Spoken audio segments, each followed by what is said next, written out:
Y vamos a empezar, en primer lugar, por los precios máximos. Los precios máximos, como he dicho antes, siempre se fijan a un nivel inferior a lo que fijaría el mercado. Es como si dijéramos un techo por encima del cual no puede subir. Nadie, ningún estado fija un precio máximo por encima del que fijaría el mercado, porque no tiene ningún sentido. Siempre se fija por debajo del que fijaría el mercado. Entonces, ¿cuál es el efecto, en términos de teoría económica, de los precios máximos?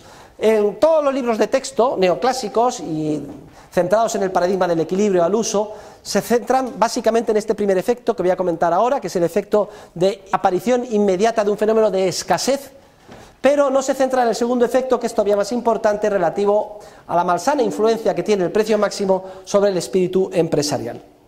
Vamos a ver, si se fija un precio por ley inferior al de mercado, a ese precio tan bajo, inmediatamente surge muchísimas más personas que quieren comprar que los que están dispuestos a vender. A un precio de mercado, las cantidades que se ofrecen y demandan son parecidas.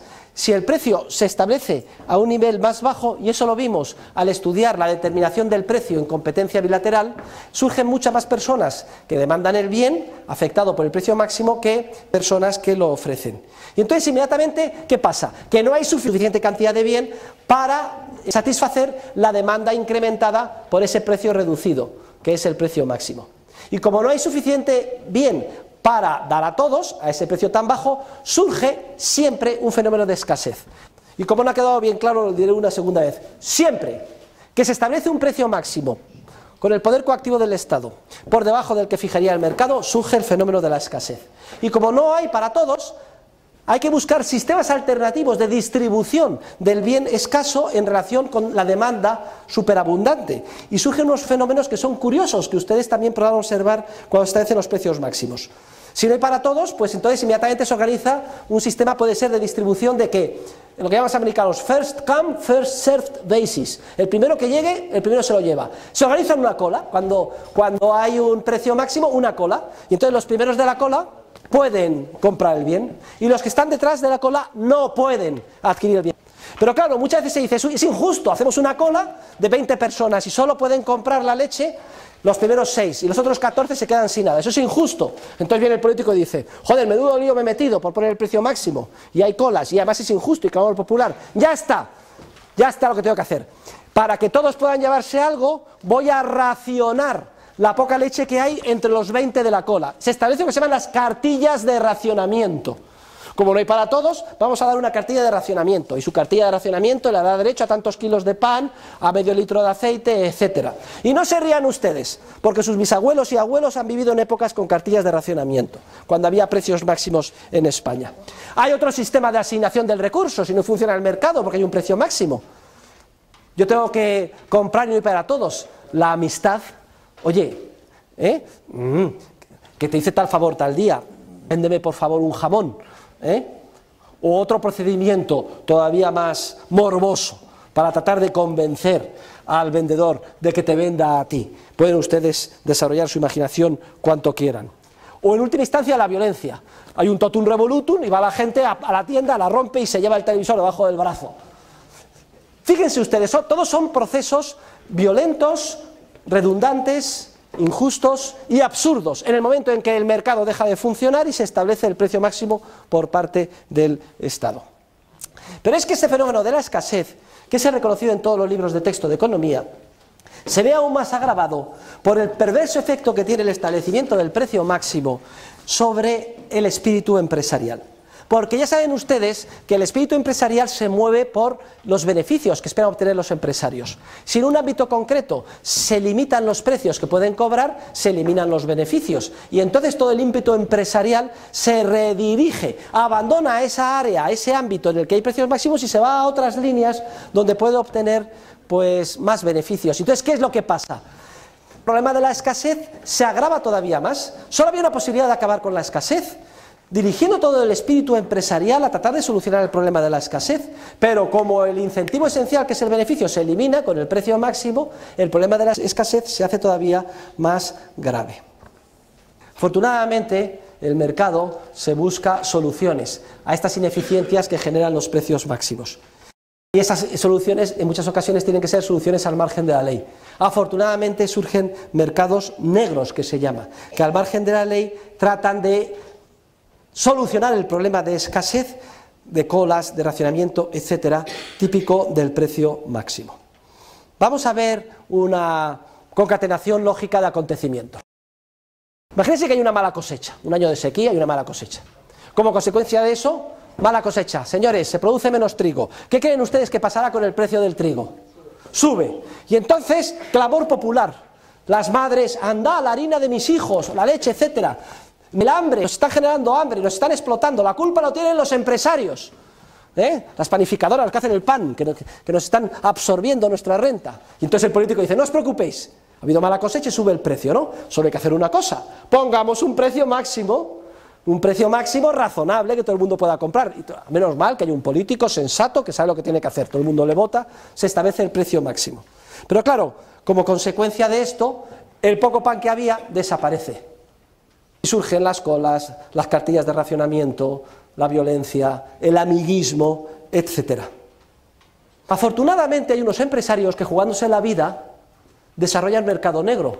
Pero claro, en el mercado negro el precio al que se compra y vende el pan no es el precio oficial al que no hay pan, sino que es un precio 5 veces más alto. Un precio tal que es interesante, yo qué sé, por ejemplo, importar trigo de Francia, donde no ha habido la sequía, etc.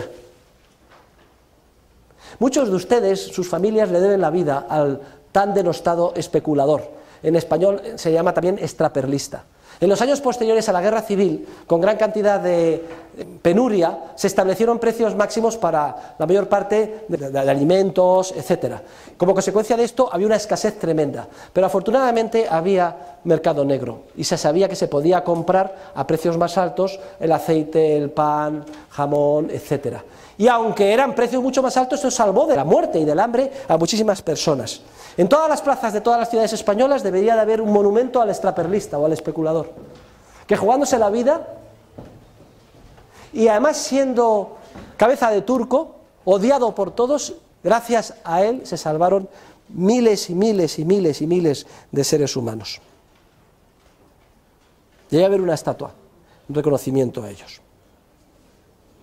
Hay otros muchos ejemplos que les podía poner, por ejemplo la congelación de rentas de alquiler, que en España tuvo un efecto totalmente perverso, arrasó con el patrimonio inmobiliario hasta hace no demasiados años.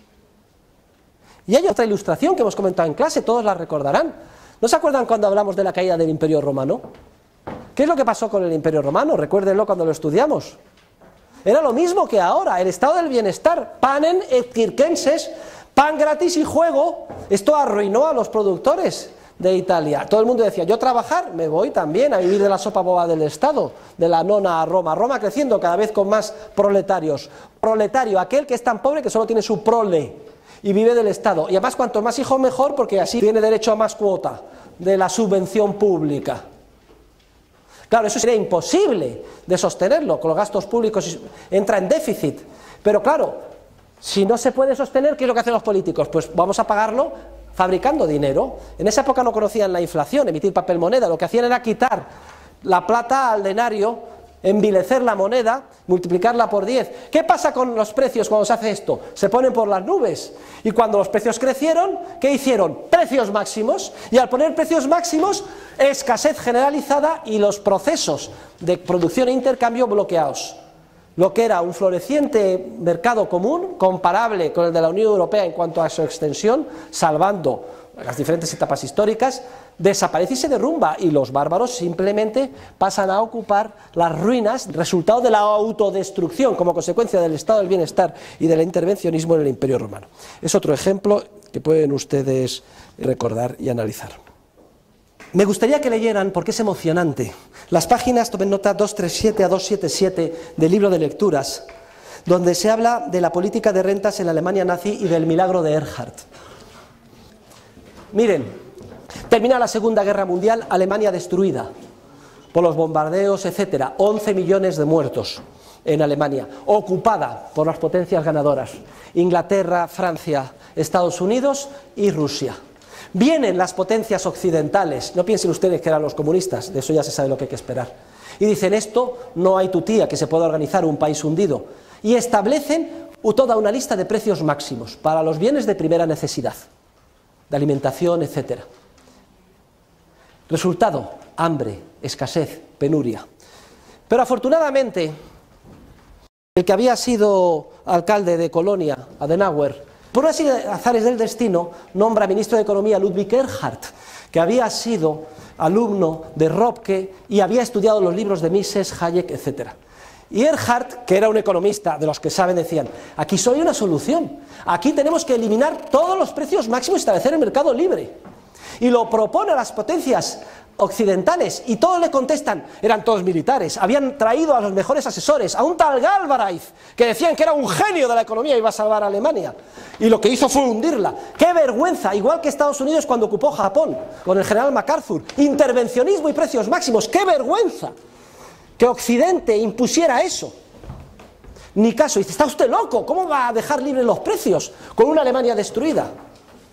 Pues señores, un domingo, cuando estaban jugando al golf, los ocupantes, y bajo su responsabilidad, los señores Adenauer y Erhard hacen un decreto, le llaman muy corto: artículo único, a partir del lunes quedan eliminados todos los precios máximos y son libres en Alemania.